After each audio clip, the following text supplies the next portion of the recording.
especially if there's any public who expect us to start. I believe in starting on time and ending early. So you want me to hit the Especially if there's broadcast any button? public. Good luck with expect that, us to huh? start. Yes, let's go I ahead believe and in starting on broadcast, time and please, ending Clementine. early.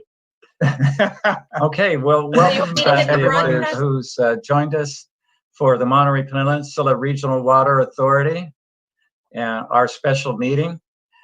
Before we begin, I'm going to ask Clementine or Nat, either one of them, to explain the format of our meeting based on the Governor Newsom's executive order. So for people new to this, this would be good information for them. So Nat, you know the drill. It's the same thing we do for our city council meetings.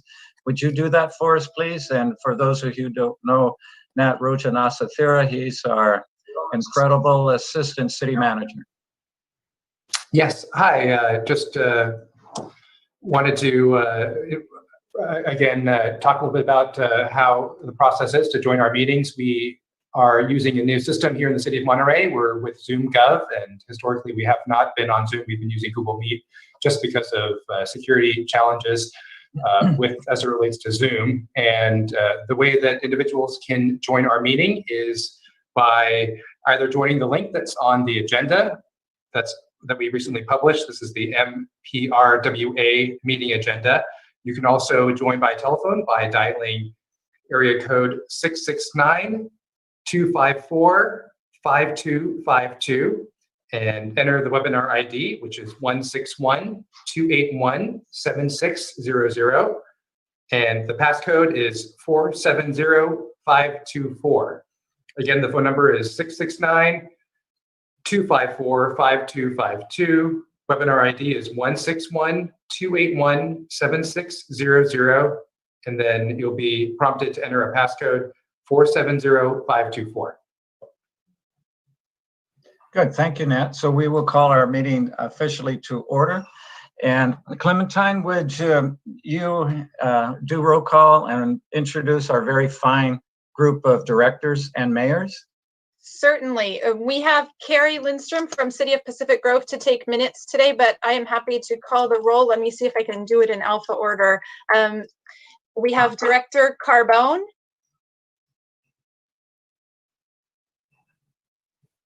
Here. This is alpha off the top of my head with what I see on my screen, so apologies. Alpha. Director Kerr. Here. Director Oglesby. Here. Director Peak. Here. And Director Roberson. Yes, and I'm here, and we are still trying to reconnect with Mayor Director Potter because I know he is going to attend. And so Nat, would you, as part of our agenda is the Pledge of Allegiance. So what we do in our city, and Nat, if you have that, he's going to put a photo of a flag on the screen for anyone at home and all of us to do the pledge. Just one moment while I figure out this option here. Let's see. Hey, Nat, if you can't figure it out, I'm in big trouble. Just be a moment. Let's see. I think I've got it. Oh. This is the difference between Google. Trying to still get used to this setup here. So, let's see. Do you see it? Yeah, a little bit lower, please. They're almost there. There we go. All right, okay. Good. Thank you. So I would invite all of our directors and our staff, as well as anyone watching, to join me in the pledge. I pledge allegiance to the flag of the United States of America and to the republic for which it stands, one nation under God, indivisible, with liberty and justice for all.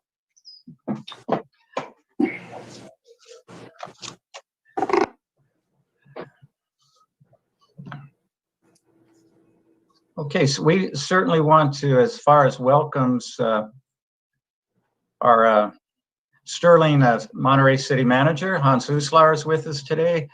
You've already met Nat and Clementine. Then Of course, our fantastic finance director, Lauren Lai, with the City of Monterey. And Carrie Lindstrom, who is doing the minutes for us, I believe from Pacific Grove. And did I get everybody? At least that's who's on the screen. So thank you. Thank you to all the cities who are helping us through this transition while providing some free, no-cost services to our city. Allison, somebody just appeared over your right shoulder. That's too cute. Sorry, she doesn't go anywhere without me. That is so special. Oh, that is great. Okay. We're going to go. I did not see on the agenda any place for public comments. Not on the agenda. Good, because it's a special meeting. Special meeting. Thank you, Clementine. I needed that clarification. Okay, the agenda items. We basically have one consent agenda item. I'd entertain a motion to approve the minutes unless there are questions or comments. I'll approve the minutes. Second. Okay, thank you. Director Oglesby made the motion and Director Kerr seconded it. And also by rules, we have to do roll call. We can't do voice votes. So once again, would that be Carrie or Clementine? Carrie? Carrie, would you be able to, or would you like me to do it? I'll do it just for some expediency. Let's see. Mayor Carbone, Director Carbone? Yes. Director Kerr? Yes. Director Oglesby? Yes. Director Peak? Aye. And Director Roberson? Yes, absolutely.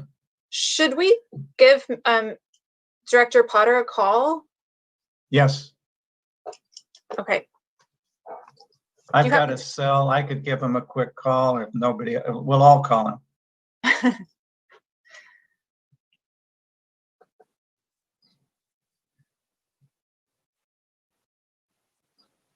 Come on. Clementine, may I ask you a question Yes, certainly. while we're waiting? So is everyone on the screen, everyone that's on the call? Yeah. Let me see what, I just know sometimes you can do it where public is not seen, and I just want to make sure I understand everyone that's on the call. Okay, can you Zoom? I just went to view the YouTube and I only see some of us. Amp, Mario, would you possibly be able to change the view so that more participants are visible? Is that what you wanted, Director Kerr? I just want to so some meetings are set up purposely where only the directors are seen. And I just want to understand if there is public here and if you set it up in that way. Did you set it up in that way? Clementine's muted. You're mute. Sorry, we have it set up where the directors and the staff are the panelists. It's a webinar setting, and then anyone calling in will be an attendee, and we won't see them. We will just be able to hear them. Okay, but there are attendees? So far I didn't. We have one attendee currently. Oh, okay. Thank you. It's just helpful to know who's out there. Thank you.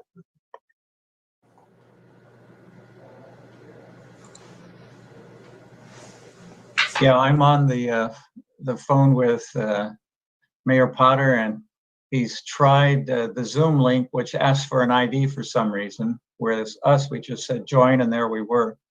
So he was in earlier, right?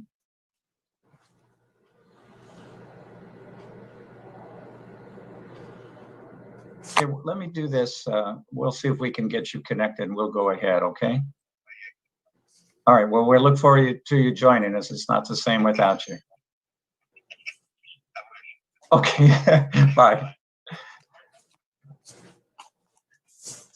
Okay, so Nat, if any help you can give Mayor Potter would be appreciated. Yeah, what I can do is send him, I'm going to email him a link right now. Yeah, Nat, I've sent it twice in the last 5 minutes, so he should have the current link. Great.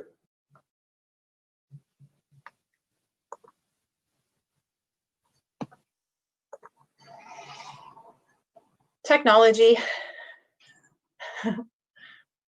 great when it works, and when it doesn't work, it's catastrophic. There's nothing in the middle.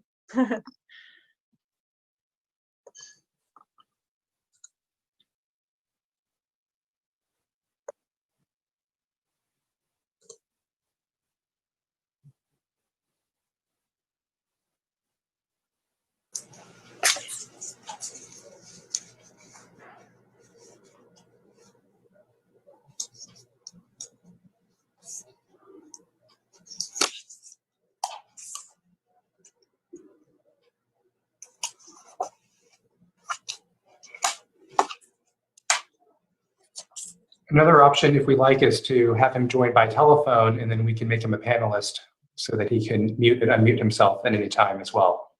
Yes, okay.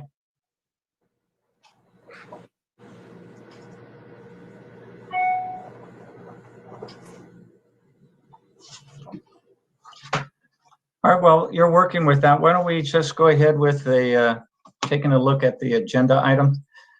So it's interesting, and we appreciate Clementine and staff putting together all the reports. So we had number 2 was receive status update on termination of the Regional Water Authority. Then agenda 3 was direction on the audit. Direction number 4 was direction on keeping the website active. Number 5 was our special liability insurance. Then actually all of that was summarized in item 6, where that would be the direction and the action. And so my thought would be, unless directors wanted to discuss each of those as 2, 3, 4, and 5, that we could probably go to item 6, where everything's summarized and repeated anyway. Does that sound okay for everyone, or are there questions on any of the agenda items? Mayor Bill? Thank you, Mayor Roberson. On item 6, is the JPA require a unanimous vote to terminate? And so I'm just wondering, must we have Mayor Potter on the line for that vote? That's a good question. I do have the JPA handy and I can pull that up, but I wasn't currently requesting direction on whether to terminate because you all already voted that you were interested in moving that in that direction, and we still need to wrap up the audit before you can actually vote to terminate, is my understanding. So today is sort of some wrap-up items, and I do have a presentation if you would like me to give it on those wrap-up items, but it's not the very end yet. We would still have one more meeting, is my understanding. Yeah, that's a good question too, Mayor Pick, because it took a unanimous council action from each jurisdiction, but I don't know, once it's back, I guess it's like the Electoral College. You're only required to vote during the first round for the presidential nominee, and after that, it's a free-for-all, but that's a really good question.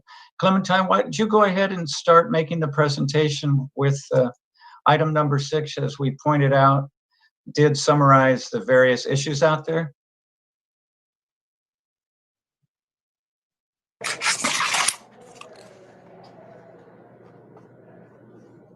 Yes, I will give you my presentation right now. So I'm going to zoom through a few other items. If you wanted to go straight to item 6. Well, after we received, if we receive direction on whether or not to extend the audit by a couple of months, whether or not to extend web hosting, and whether or not to extend the special liability insurance, then the next steps for termination, from what I understand, would be the auditor would need to complete the audit or audits if that includes the extension. The directors would hold one final meeting in which they would receive and approve the audit or audits. They would authorize disbursement of remaining funds to the member cities per the Joint Powers of Authority agreement. and they would approve termination of the agreement. Not sure why there's that "for" at the end there, sorry. Finally, following the director's approval of all of those actions, then the staff would take care of the rest. We would, the finance department in Monterey would disperse the funds from the account. We would terminate the agreement and receive all the signatures on that, send documentation to the Secretary of State, and then directors Roberson and Oglesby, as the president and treasurer, would close the bank account.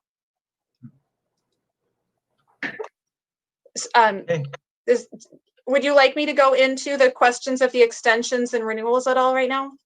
Well, why don't we do questions at this point from the directors, then we'll see if there's any public comment. So questions from the directors on any of the potential actions?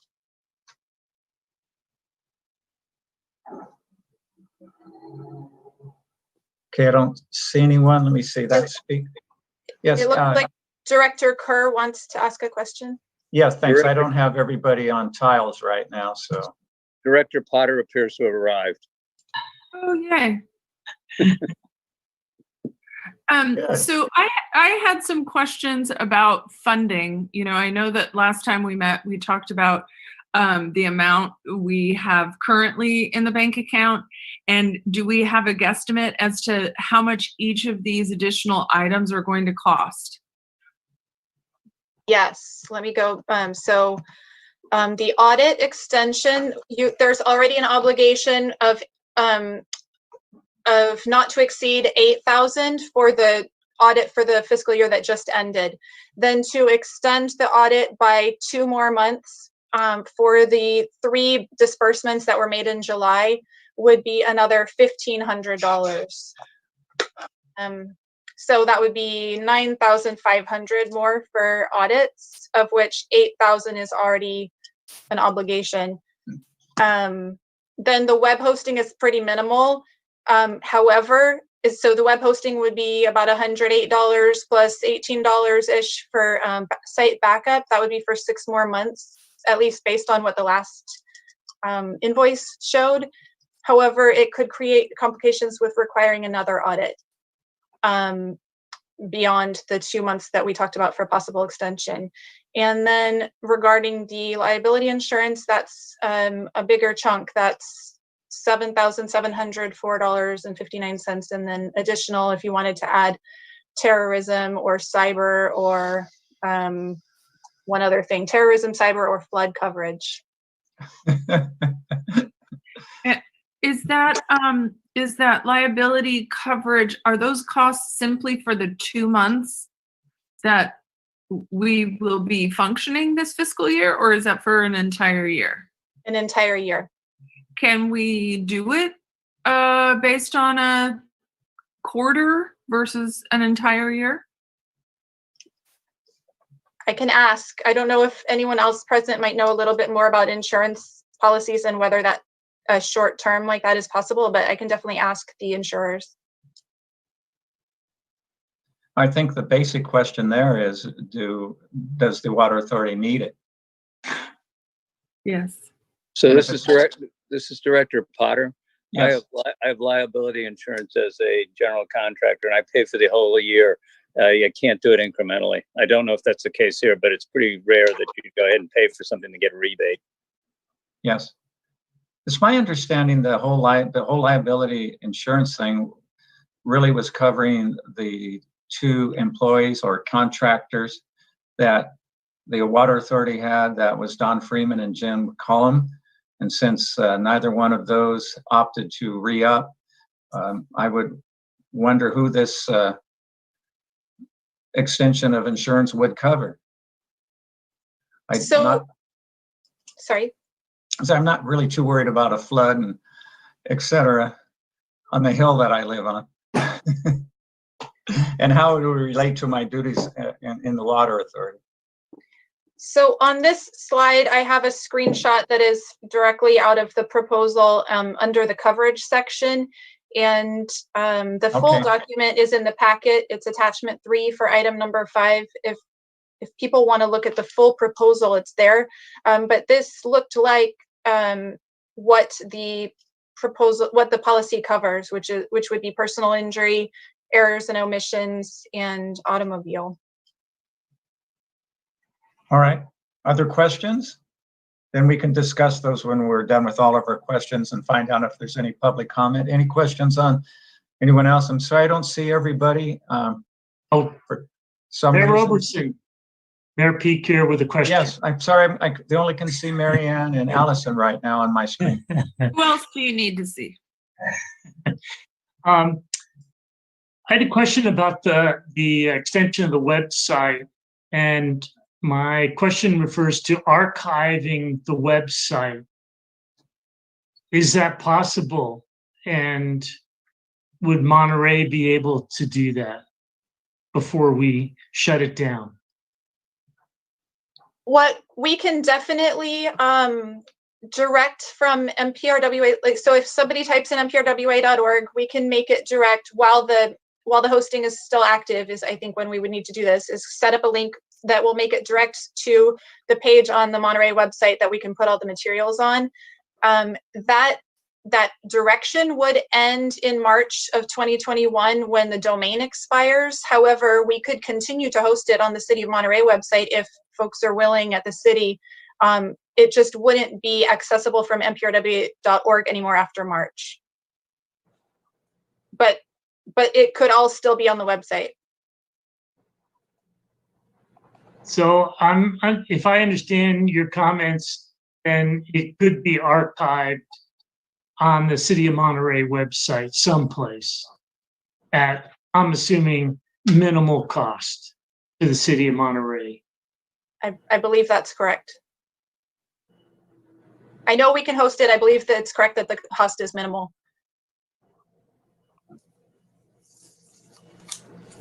Okay, any more questions before we go public? Again, I'm sorry, I don't see everyone, so let's just go ahead and let us know if you had a question. We'd appreciate that.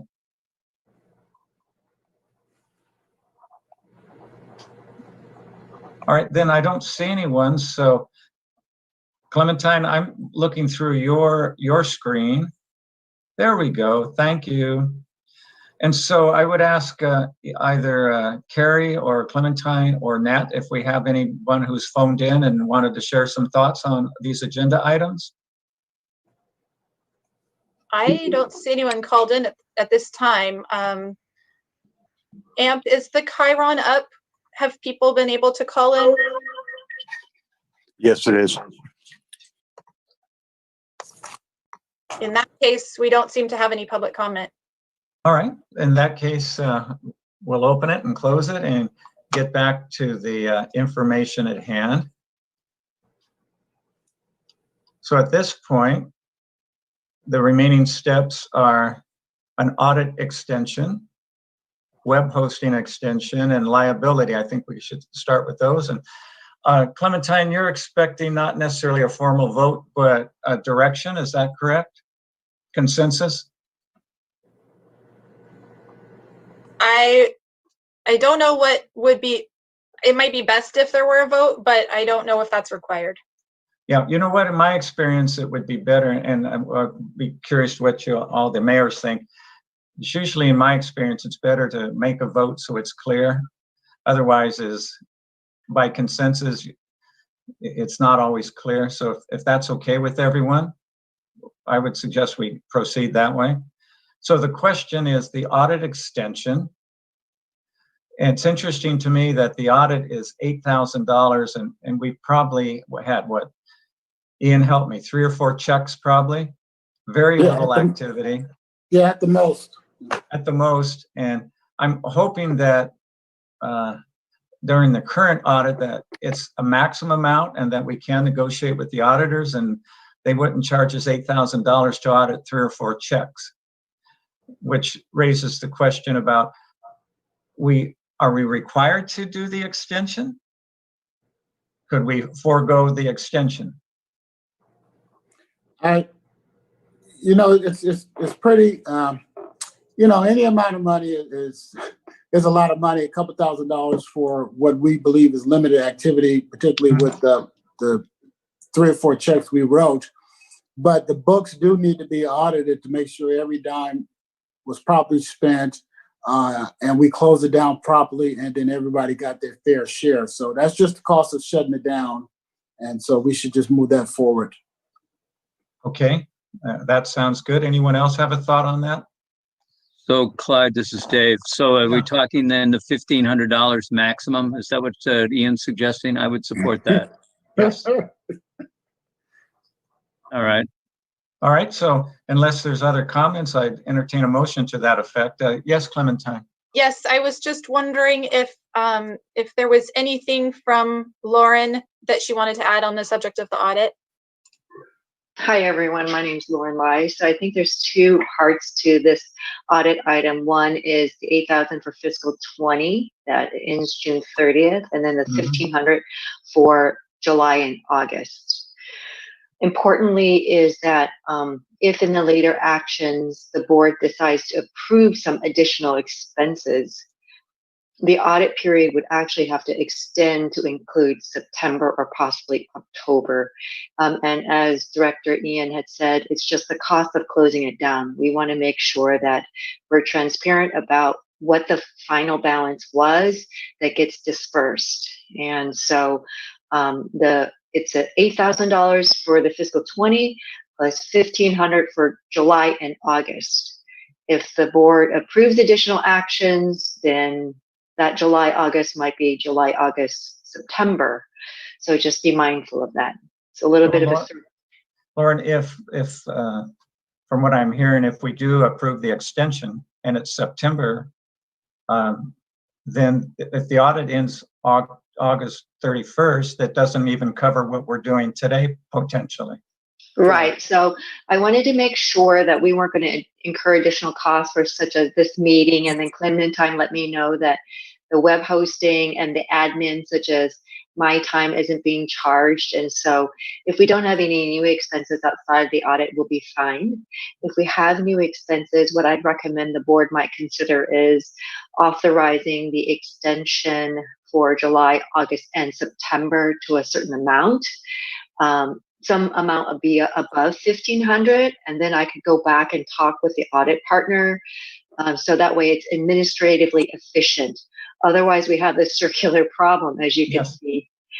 So I'm leaning towards maybe the board considering authorizing an extension to include September for a capped amount, and then that'll give me the option to go back to the auditor to kind of help close this out. Yeah, that makes ultimate sense. So what we suggest, maybe a motion would be in order for an extension on the auditor not to exceed, say, $2,000? I could tell them that. And that would cover anything that happens in September? Yeah, and I could let them know that the audit partner know that $8,000 for the year that had less than $10,000 of transaction should be a very good deal for them to help us close this out. Yeah, okay. Lauren, Okay. just a question on the timing. Since there are only 2 days left in September, does that leave enough time to, or should it include October? Well, it depends on whether or not the board's going to approve the additional items, such as keeping the organization active into October, extending the insurances, which have like October effective dates. If we term everything out end of September, then we could have it go through September. The board can give yourself some more room, and like Clementine is saying, maybe that should include October. But having heard all that, I think the board can decide. Yeah, so it sounds like going through September would be adequate. Okay. Yes, Director Bill. I'd like to make a motion. Yes, I move we extend the audit contract with the Galloway, Ray, Brown, and Kaufman for the period until mid-October 15th for $2,500. all right. Do we have a second? Second that. And discussion?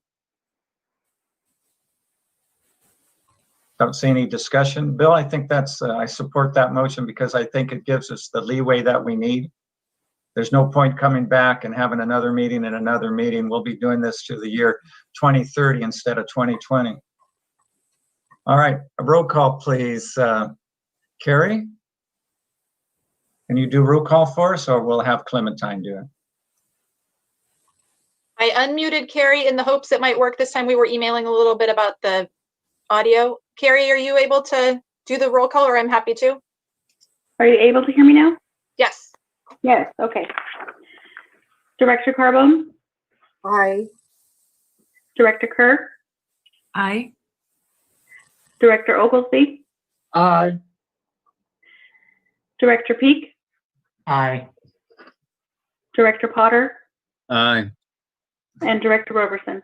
Aye. All right, thank you. All right, the extension of the website, I would believe the next decision to be made. So let's take a look at that.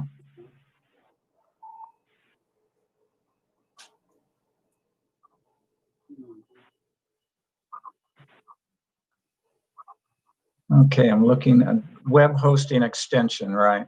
Again, my question is that required? Or is it something we would want to optionally do? I don't imagine it's in the bylaws, but my thinking is, why do something? We're trying to end the successful career or duration of this board, so why would we extend a website for a non-existent entity? So if I could help with that. Mayor Bill? I'm sorry, Director Oglesby, go ahead, please. I think you just said it well, Clyde. What benefit do we get out of hosting a web page? I understand what Bill was saying about archiving it. If you guys, it's easy for Monterey to do, but for us to extend it, this is our last meeting, so I don't know what people are going to go to that website to find that they couldn't find on some archive. Okay, thank you. Mayor Bill?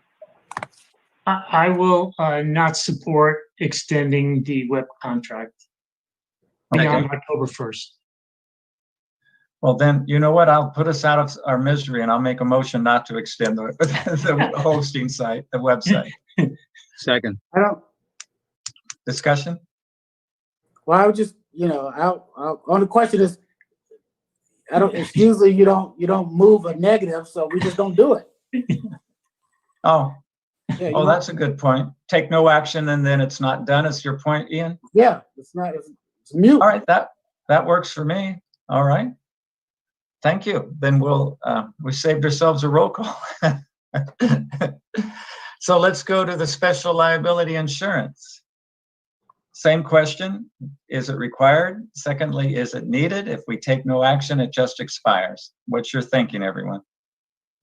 Is it required? I think it's required for if we have employees, and then I think it's required for entity, but this entity is going to be defunct, in 30 days? Mm-hmm.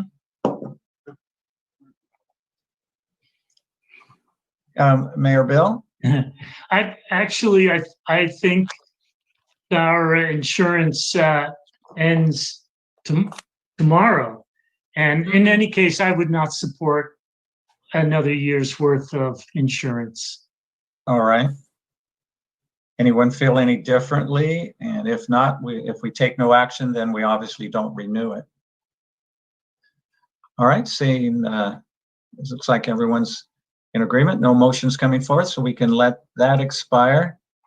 Then basically it's to reconvene, I think, Clementine, when the audit is finished, and then to take wrap up any more loose ends. That sounds correct. Okay. I just have one question. Sure. It's okay. How much do we have in our bank account as of today before the audit expenses? At this moment, it's unaudited, so it could be subject to change. The amount is approximately $58,000. Okay, thank you. All right, good. Lauren's always on the ball, knows all the figures. We value her so much in the city, and Thank you. and Clementine and Hans and Nat. I always tell them that, but I'm going to tell them again. So I guess if there's no more business, we can adjourn. Yes. Okay. All All right. right. Thanks, everybody. I guess we'll Wow. get together one more time. And meanwhile, all the best to you, and make sure your signs are big enough. I saw one for one of the presidential candidates. It was on a flatbed. Oh, yeah, I've seen that. Yeah. Okay. Thank you, everybody. We'll Be see you. safe. See you out.